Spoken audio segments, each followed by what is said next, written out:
আসসালামু আলাইকুম। আমি ব্লগ ভিডিও করি না, তো আমার ফার্স্ট ব্লগ আপনারা সবাই ধৈর্য সহকারে দেখবেন এবং আমাকে সাপোর্ট করবেন।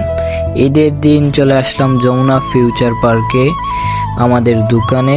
এখানে আমার একজন বন্ধুর সাথে দেখা, তো উনি বলতেছে যে ওনার বাসায় কিছু টাকা দিবে, সেটা আমাকে বুঝিয়ে বলতেছে যে তোর বিকাশে থাকলে আমাকে একটু দিয়ে দেও। তো আমি বলছি আচ্ছা দিয়ে দিব। তার সাথে সাথে একটা কালো কাক্কার সাথে দেখা, উগান্ডা থেকে আগত। বাপরে বাপ, ওনার দাঁতগুলা সেই, না আসলে নয়।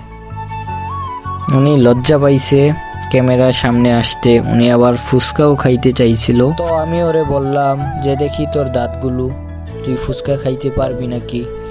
আর এই পর্যন্ত আমার ব্লগটি ছিল, আশা করি সম্পূর্ণ দেখছেন। যারা যারা দেখছেন তাদেরকে অসংখ্য ধন্যবাদ।